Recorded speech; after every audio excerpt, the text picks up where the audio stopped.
টুথেক বা দাঁতে ব্যথা এমনই এক কষ্টদায়ক সমস্যা, যার হয় সেই বোঝে কি কষ্ট হয় দাঁতে ব্যথা হলে। দাঁতে ব্যথা হলে খাওয়া দাওয়া, কাজকর্ম, ঘুম সবই মাথায় ওঠে।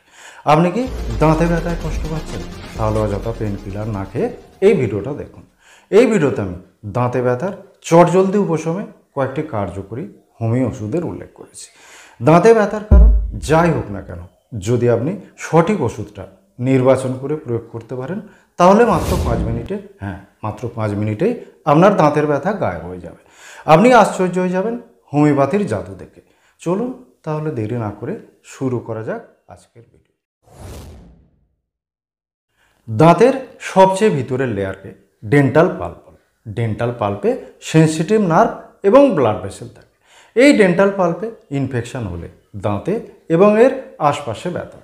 টুথেক বা দাঁতে ব্যথাকে ডাক্তারি পরিভাষায় ওডোন্টালজিয়া বলা হয়। দাঁতে ব্যথা অল্প হতে পারে, আবার সিভিয়ার হতে পারে, একটানা হতে পারে বা থেমে থেমে হতে পারে। ঠান্ডা গরম কিছু খেলে, খাওয়ার সময় দাঁতে চাপ পড়লে, দাঁতের গর্তে খাবারের টুকরো ঢুকে গেলে দাঁতে ব্যথা হয়। আবার আপনি ঠান্ডা গরম কিছু খাচ্ছেন না বা গাল নাড়াচ্ছেন না, তবুও দাঁতে ব্যথা হতে দেখা যায়। দাঁতে ব্যথার সঙ্গে কখনো কখনো মুখ ও মাড়ি ফুলে যায়, স্পর্শকাতর হয়ে ওঠে, তার সঙ্গে জ্বর হতেও দেখা যায়। এছাড়াও দাঁতের ব্যথা কখনো কখনো মাথা ও কান পর্যন্ত ছড়িয়ে পড়ে। দাঁতে ব্যথা হলে মুখে দুর্গন্ধ ছাড়ে। দাঁতের ব্যথা বিভিন্ন টাইপের হতে পারে। কোনো কারণে দাঁতে আঘাত লেগে ডেন্টাল নার্ভ ক্ষতিগ্রস্ত হলে দাঁতে তীক্ষ্ণ ব্যথা, এবং এই ব্যথা হঠাৎ করে শুরু হয়। দাঁতে ক্যাভিটি হলে, গাম ডিজিজ হলে ডাল একিং টাইপের পেন হয়, এবং এই পেন একটানা হতে থাকে। আবার দাঁতের গোড়ায় অ্যাবসেস বা ফোঁড়া হলে, মাড়িতে ইনফেকশন হলে দপদপ করার মতো ব্যথা। এই ব্যথার সঙ্গে মুখ ও মাড়ি ফুলে যায় এবং স্পর্শকাতর হয়ে ওঠে। দাঁতে ব্যথা হলে এক মুহূর্ত শান্তিতে থাকা যায় না। প্রতিদিনের স্বাভাবিক ছন্দ নষ্ট হয়ে যায়। টুথেক বা দাঁতে ব্যথা অনেক কারণে হতে পারে, যেমন দাঁতে গর্ত বা ক্যাভিটি হলে, ডেন্টাল ফিলিং লুজ হয়ে গেলে বা ভেঙে গেলে, দাঁত অর্ধেক ভাঙা অবস্থায় থাকলে, দাঁতের গোড়ায় বা মাড়িতে ফোঁড়া হলে দাঁতে ব্যথা হয়। আবার দাঁতের এনামেল ক্ষয়ে গিয়ে দাঁতের ইনার লেয়ার ডেন্টিন এক্সপোজ হয়ে গেলে দাঁত স্পর্শকাতর হয়ে ওঠে। এছাড়াও আকেল দাঁত ওঠার সময় জিঞ্জিভাইটিস বা পেরিওডন্টাইটিস হয়ে মাড়িতে ইনফেকশন হলেও দাঁতে ব্যথা হয়। দাঁতে ব্যথা হলে এক মুহূর্ত দেরি না করে ডাক্তারের পরামর্শ নেওয়া উচিত। হোমিওপ্যাথিতে দাঁতে ব্যথার চিকিৎসায় ভালো ভালো ওষুধ আছে। এই ভিডিওতে আমি সবচেয়ে বেশি ব্যবহার করা যে ওষুধগুলো, সেগুলোর নাম লক্ষণ সহ আপনাদের জানাবো। লক্ষণ মিলিয়ে সঠিক ওষুধটা নির্বাচন করে প্রয়োগ করুন, আর তাহলেই খুব অল্প সময়েই আপনি দাঁতের ব্যথা থেকে মুক্তি পাবেন। প্রথম ওষুধ হলো আর্নিকা 30 এবং হাইপেরিকাম 30। দাঁতে ও মাড়িতে ইনজুরি হলে, ডেন্টাল নার্ভ ক্ষতিগ্রস্ত হলে এই দুটো ওষুধ প্রয়োগ করা উচিত। তাই দাঁত তোলার পর বা দাঁতে ড্রিল করার পর মুখ মাড়ি ফুলে গেলে, রক্তপাত বন্ধ না হলে এবং প্রচণ্ড ব্যথা হলে আর্নিকা ও হাইপেরিকাম উপযোগী হয়। এই দুটো ওষুধ 2 ঘন্টা ছাড়া উল্টে পাল্টে খেলে মুখের ফোলা কমে যাবে, রক্তপাত বন্ধ হবে এবং ব্যথাও কমে যাবে। এরপরের ওষুধ হলো বেলোডোনা 30। এই ওষুধে দাঁতে তীব্র দপদপ করার মতো ব্যথা। এই ব্যথা হঠাৎ করে আসে, কিছুক্ষণ থাকে, তারপর হঠাৎ করে চলে যায়। দাঁতে ব্যথায় আক্রান্ত স্থান লাল হয়ে ফুলে ওঠে এবং স্পর্শকাতর হয়ে থাকে। চাপে ও ঝাঁকুনিতে এই ব্যথা বেড়ে যায়। দাঁতে ব্যথার চিকিৎসায় গুরুত্বপূর্ণ একটা ওষুধ হলো ক্যামিউলা 30। এই ওষুধের লক্ষণে দেখা যায় দাঁতে প্রচণ্ড অসহনীয় ব্যথা। ব্যথার কারণে রোগী পাগলের মতো হয়ে যায় এবং খুব রেগে থাকে।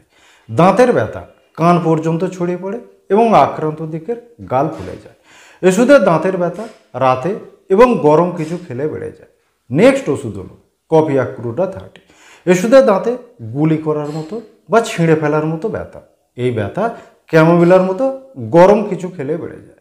কিন্তু যদি রোগী বরফ ঠান্ডা জল মুখের মধ্যে রাখে, তাহলে জল যতক্ষণ মুখে ঠান্ডা থাকে ততক্ষণ কোনো ব্যথা হয় না। কিন্তু যখনই জল মুখে গরম হয়ে যায়, তখনই ব্যথা শুরু হয়ে যায়। এই ব্যথা হাত হয়ে হাতের আঙুল পর্যন্ত নামে। দাঁতে ব্যথায় হিপার সালফার 30 ও ম্যাকপস 30 অনেক সময় খুব ভালো কাজ করে। দাঁতে ক্যাভিটি হয়ে বা মাড়িতে ইনফেকশন হয়ে প্রচণ্ড ব্যথা হলে, আক্রান্ত স্থান স্পর্শকাতর হয়ে উঠলে, ঠান্ডা বাতাসে বা ঠান্ডা খাবারে ব্যথা বেড়ে গেলে এবং গরম কিছু প্রয়োগ করলে যদি ব্যথার উপশম হয় তাহলে ইপার সালফার 30 ও ম্যাকফাস 30 2 ঘন্টা ছাড়া উল্টে পাল্টে প্রয়োগ করলে চমৎকার ফল পাওয়া যায়। এর পরের ওষুধ হলো মার্শাল 30। মার্শালের দাঁতের ব্যথা সাধারণত রাতে বাড়ে। দাঁতে ব্যথার সঙ্গে মুখে প্রচুর লালা জমে এবং মুখে দুর্গন্ধ ছাড়ে। ওষুধে দাঁতে ক্যাভিটি হয়ে বা মাড়িতে ফোঁড়া হয়ে দাঁতে ব্যথা। মার্শালের বিশেষ লক্ষণ হলো ঠান্ডা গরম যে কোনো খাবার খেলেই দাঁতের ব্যথা বেড়ে যায়। মার্শাল রোগীর প্রচুর পিপাসা থাকে। দাঁতে ব্যথার চটজলদি উপশমে প্ল্যান্টাগো 30 এবং প্ল্যান্টাগো মাদার প্রায় ব্যবহার করে। ওষুধের লক্ষণে দেখা যায় দাঁতে ক্যাভিটি হয়ে বা ডেন্টাল নার্ভে ইনফ্লামেশন হয়, দাঁতে বেদনা হয়, মাড়ি ও গাল ফুলে স্পর্শকাতর হয়ে ওঠে। ঠান্ডা বাতাসের সংস্পর্শে এলে বা হাত ছোঁয়ালে দাঁতের ব্যথা বেড়ে যায়, কিন্তু আহারের সময় বা খাবার চিবানোর সময় দাঁতের ব্যথা কম থাকে। ওষুধে দাঁতের ব্যথা কান বা চোখ পর্যন্ত প্রসারিত।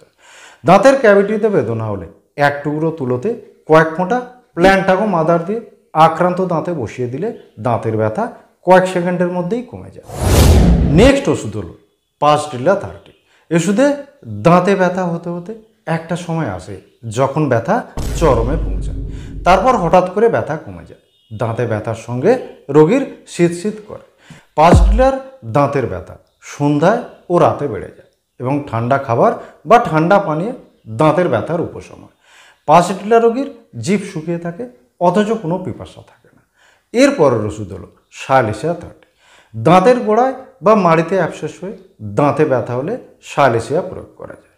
অ্যাবসেসের কারণে মাড়ি ফুলে যায়, দাঁতের গোড়ায় পুঁজ তৈরি হয় এবং তার সঙ্গে জ্বর হতেও দেখা যায়। ওষুধে দাঁতের ব্যথা ঠান্ডা বাতাসে এবং ঠান্ডা খাবার খেলে বেড়ে যায়। সবশেষে যে ওষুধটার উল্লেখ করব সেটা হলো স্ট্যাফিলোকোকাস 30। দাঁতে পোকা লেগে বা ক্যাভিটি হয়ে দাঁতে ব্যথা হলে দাঁত শিরশির করলে স্ট্যাফিলোকোকাস খুব ভালো কাজ করে। ওষুধে দাঁতের ব্যথা সায়ালিসিয়ার মতো ঠান্ডা বাতাসে এবং ঠান্ডা খাবার বা ঠান্ডা পানীয় বেড়ে যায়। আক্রান্ত দাঁতে যখনই খাদ্য বা পানীয় টাচ হয় তখনই ব্যথা লাগে। এবার ওষুধগুলো কিভাবে সেবন করবেন সে সম্পর্কে জানাবো। নির্বাচিত ওষুধ সকাল দুপুর রাত 3 বার করে একটানা 7 দিন খাবেন। যখন ওষুধ খাবেন তখন 2-3 ফোঁটা ওষুধ সরাসরি জিভে দেবেন।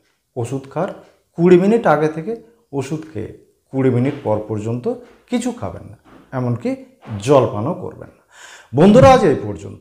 এই ভিডিওটা ভালো লাগলে একটা লাইক করবেন, চ্যানেলে নতুন হলে চ্যানেলটা সাবস্ক্রাইব করে পাশে থাকা নোটিফিকেশন বেলটা অল করে দেবেন। আপনার মতামত কমেন্ট বক্সে অবশ্যই জানাবেন। ভালো থাকবেন, সুস্থ থাকবেন। নমস্কার।